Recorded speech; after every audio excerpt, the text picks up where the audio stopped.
नमस्कार, मैं हूं कृतिका और पेश है आज के प्रमुख हलचल। 8 फरवरी को जनसुनवाई में कलेक्टर मुजीबुर रहमान खान द्वारा 118 आवेदकों की समस्याओं को सुनकर उनके त्वरित निराकरण के निर्देश दिए गए हैं। इसके साथ ही कोरोना संक्रमण के मामलों में लगातार वृद्धि के दृष्टिगत कलेक्टर सी खान ने सतर्कता और सावधानी रखने के लिए कहा है। कलेक्टर ने कहा है कि जनसुनवाई में सभी मास्क का उपयोग अनिवार्य रूप से करें। बिना मास्क के जनसुनवाई में प्रवेश नहीं होगा। सभी शासकीय सेवक तथा हितग्राही मास्क लगाकर रखेंगे। इसके साथ ही 2 गज की दूरी का पालन करना अनिवार्य होगा। जनसुनवाई के दौरान कलेक्टर द्वारा गंभीर किस्म की शिकायतों पर समय सीमा अंकित कर संबंधित विभागों को निश्चित समय अवधि में निराकरण के निर्देश दिए। इसके साथ ही हितग्राही मूलक योजनाओं से संबंधित शिकायतों को सीएम हेल्पलाइन पोर्टल में दर्ज करने के निर्देश दिए गए, जिससे शिकायतों के निराकरण की बेहतर समीक्षा की जा सकेगी। जनसुनवाई के दौरान खाद्यान्न नहीं मिलने, वृद्धावस्था पेंशन, विधवा पेंशन, राजस्व संबंधी मामले जिनमें सीमांकन, बंटवारा, भूमि पर कब्जा आदि से संबंधित प्रकरण, बिजली विभाग, स्वास्थ्य, शिक्षा से संबंधित आवेदन प्राप्त हुए, जिनके निराकरण के लिए संबंधित अधिकारियों को निर्देशित किया गया है।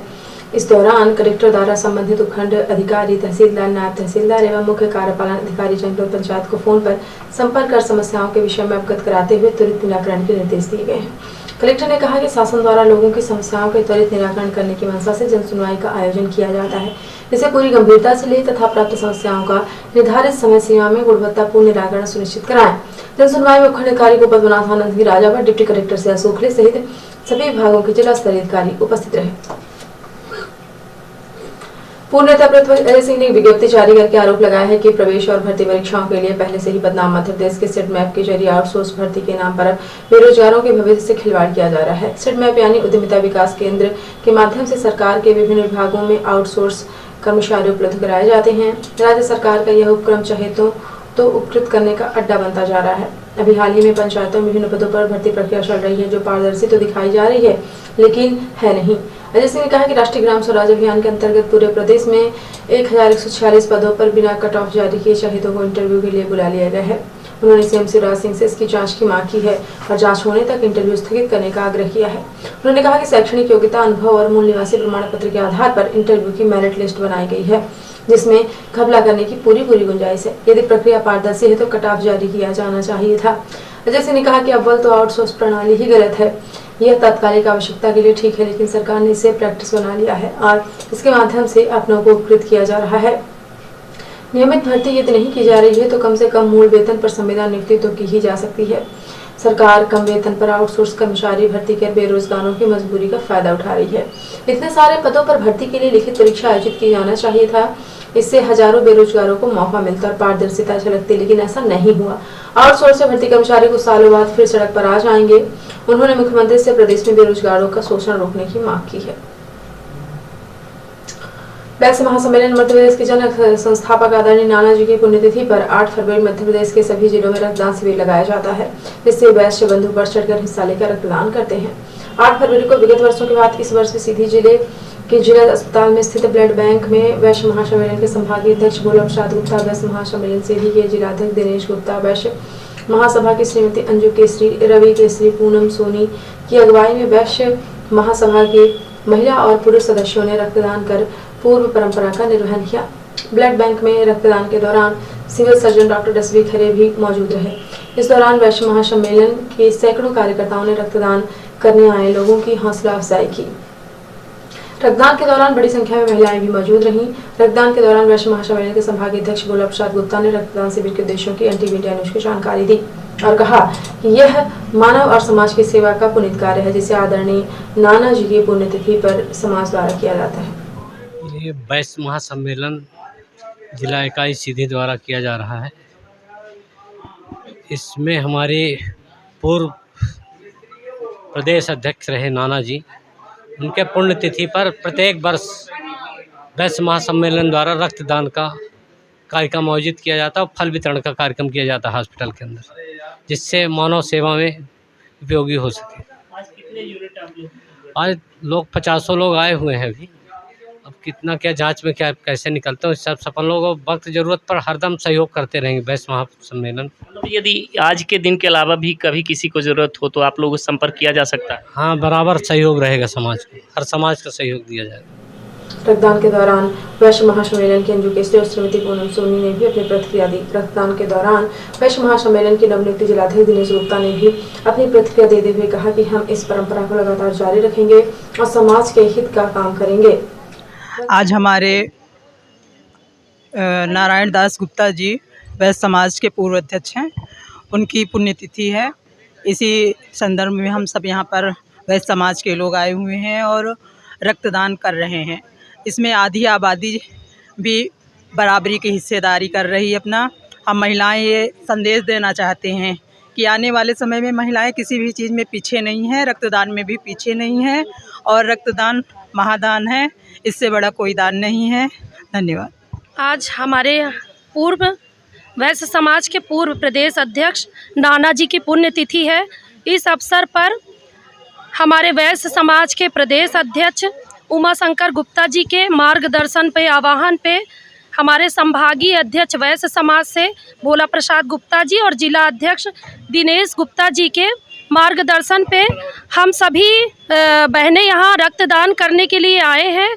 और जिस प्रकार से समाज में पुरुष और महिला का समान दर्जा है, सभी कदम से कदम मिला के हर क्षेत्र में पुरुष के साथ महिलाएं काम कर रही है, उसी प्रकार आज इस रक्तदान के शिविर में हम पुरुष भाइयों के साथ महिलाएं बहनें भी कंधे से कंधा मिला के और समाज में काम कर रही है और रक्तदान करने के लिए आज यहाँ पहुँची है। मैं अभी आप सभी बहनों को धन्यवाद करती हूँ, जो कि कहीं ना कहीं एक डर रहता है कि महिलाएं रक्तदान नहीं कर सकती हैं, लेकिन आज हमारे सीधी जिले में सभी बहनें इतनी संख्या में उपस्थित होके ये एक अनूठा अपना जो अस्तित्व है वो स्थापित कर रही हैं। और मैं सभी बहनों से आग्रह करना चाहूँगी कि आप सभी भी रक्तदान जरूर करें। रक्तदान हम करते हैं, थोड़े से हमारे दान में किसी न किसी का जीवन बचता है, तो रक्तदान महादान है। और सभी को धन्यवाद। वैश्य समाज सीधी के आप अध्यक्ष नियुक्त हुए हैं, आपके नेतृत्व में ये पहली बार यहाँ पे रक्तदान का कार्यक्रम आयोजित किया गया है, क्या संदेश देना चाहते हैं आप? हम संदेश ये देना चाहते हैं कि हमारा वैश्य समाज श्रद्धेय नाना जी, नारायण प्रसाद गुप्ता जी नाना जी, जिन्होंने वैश्य को संगठित करने के लिए जब से राजनीतिक स्तर से अपना हटके और वैश्यों को संगठित करने मध्य प्रदेश में खास तौर बहुत अच्छा प्रयास किया है उन्होंने। और श्रद्धेय नाना जी के पुण्य स्मृति में वैश्य समाज के आज हम सब वैश्य बंधु एकत्रित हुए हैं और सब डोनेट करने का काम कर रहे हैं। लगभग 5 से 10 लोग अभी डोनेट कर चुके हैं, अभी आगे करने वाले हैं। नवनियुक्त जिला अध्यक्ष बनने के बाद दिनेश गुप्ता जी के द्वारा ये ब्लड डोनेशन कार्यक्रम जो कराया जा रहा है वो बहुत ही सराहनीय है। हमारे मध्य प्रदेश वैश्य महासम्मेलन के पूर्व प्रदेश के अध्यक्ष स्वर्गीय नाना प्रसाद गुप्ता जी, आज उनकी पुण्यतिथि पर हमारा पूरा वैश्य महासम्मेलन पूरे मध्य प्रदेश में ब्लड डोनेशन कार्यक्रम कर रहा है। पूरे मध्य प्रदेश में वैश्य बंधु ब्लड डोनेशन का ये काम कर रहे हैं और यह वैश्य महासम्मेलन इस दिन सेवा और समर्पण के रूप में मनाते हैं। हम अभी ब्लड डोनेशन करने के बाद मरीजों को फल वितरित भी करेंगे और इसके पश्चात फिर एक शोक सभा भी है लता जी की स्मृति पर। बस आज का जो ये रक्तदान शिविर है वो एक महादान शिविर है और मैंने भी उनसे अनुनय विनय किया था, क्योंकि हमें यहाँ पर रोज़ कम से कम 8 से 10 यूनिट ब्लड की ज़रूरत पड़ती है और आदिवासी क्षेत्रों से इतनी गंभीर अवस्था में महिलाएं आती हैं, बच्चा रहता है, प्रसूता रहती हैं और ऑपरेशन के केसेस, तो खून हमारे पास रहता ही नहीं, क्योंकि खून दान करने की मानसिकता बहुत कम है। तो मेरे अनुनय विनय पर उन्होंने मेरे विनय को स्वीकार करते हुए ये कृपा बनाई और मैं आदरणीय भोला प्रसाद गुप्ता जी और पूरे वैश्य जो इनकी सभा है वैश्य समाज की, उसका आभारी हूँ, कृतार्थ हृदय से धन्यवाद देता हूँ कि उन्होंने मेरी इस निवेदन पे आज ये शिविर आयोजन किया है। और मुझे उम्मीद है कि युवा और इनके वर्ग के और सभी वर्ग के लोग अपना रक्तदान करने के लिए आगे आएंगे और इस पुनीत कार्य में सहयोग देंगे, जिससे कई महिलाओं की, कई लोगों की एक्सीडेंट केसेस की जान बचती है और हम उन्हें फ्री ब्लड उपलब्ध कराते हैं। रक्तदान के दौरान ही वैश्य महासम्मेलन के आधा सैकड़ा पदाधिकारियों ने जिला अस्पताल पहुंचकर आदरणीय नाना जी की पुण्यतिथि पर मरीजों को फल वितरित किया।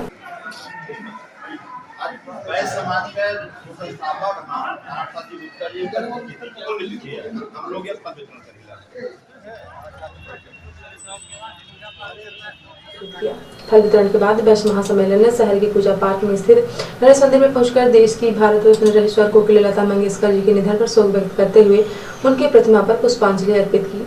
उसके बाद 2 मिनट का मौन रखकर लता जी की आत्मा की शांति हेतु प्रार्थना की। इस अवसर पर विभिन्न बेस्ट महासम्मेलन के युवा इकाई के अध्यक्ष और अनेक गणमान्य नागरिक और पत्रकार मौजूद रहे।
सीधी शहर के दक्षिण करौंदिया में रस महोत्सव सप्ताह के अनेक श्रीमद् भागवत कथा का आयोजन 2 फरवरी से 8 फरवरी तक किया जा रहा है।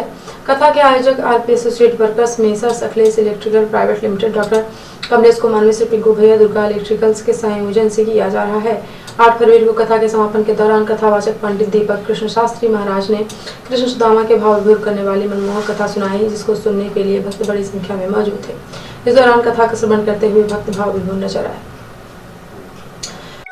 सुलक्षणा भार्या धर्म पत्नी जी यहाँ विराजी हुई है, वो भी व्यासार चल रहा जाके भागवत जी को राजा राम आए मेरे भोजन का भोग लगाई, राजा राम आए राम आए भोजन का भोग लगाई।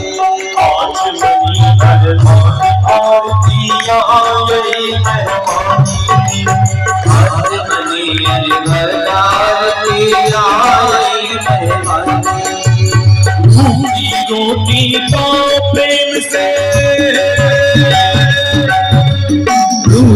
रोटी प्रेम से पियो नदी का पानी, राम आइए राम आइए मेरे भोजन का भोग लगाइए,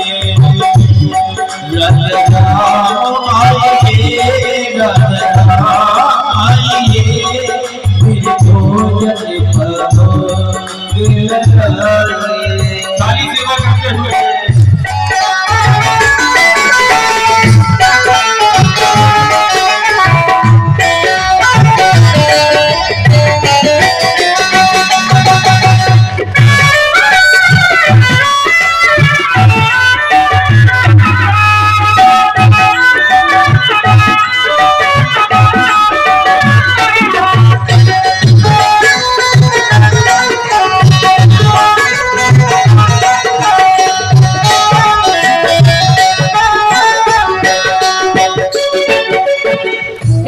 रौतेला ने बताया कि मंगलवार को प्रधानमंत्री नरेंद्र मोदी ने उत्तराखंड में वर्चुअल रैली के माध्यम से प्रत्याशियों व कार्यकर्ताओं को संबोधित किया। पीएम मोदी ने वर्चुअल रैली के दौरान नगर के मल्लीताल स्थित राम सेवक सभा प्रांगण में बड़ी स्क्रीन पर प्रधानमंत्री नरेंद्र मोदी को सुना। कार्यक्रम शुरू होने के पहले ही प्रांगण में भाजपा कार्यकर्ता एकत्र हो चुके थे और भाजपा के चुनावी गीत में कार्यकर्ता जमकर घूमे था। साथ पीएम मोदी और मुख्यमंत्री पुष्कर धामी जिंदाबाद के नारे लगाए गए। इस दौरान मुख्यमंत्री के जनसंपर्क अधिकारी दिनेश आर्य ने बताया कि प्रदेश के युवा मुख्यमंत्री पुष्कर धामी के नेतृत्व तथा भाजपा कार्यकर्ता की मेहनत व जनता के आशीर्वाद से नैनीताल सीट पर विजय हासिल कर एक बार फिर से प्रदेश में भाजपा की सरकार बनने जा रही है। और अब से प्रादेशिक हलचल। होशंगाबाद में नर्मदा जयंती, सीएम शिवराज पत्नी के साथ पहुंचे नर्मदापुरम। नाम की करेंगी घोषणा, 21,000 दीपों का होगा दान। भोपाल के आरटीओ ऑफिस के सामने ट्रक ने बाइक सवारों को कुचला, एक की मौत, दूसरा गंभीर। मासूम बच्चों के साथ मां ने किया आत्मदाह। पन्ना में महिला ने 18 महीने की बेटी और 4 साल की बेटी के साथ लगाई आग, मां बेटी की मौत।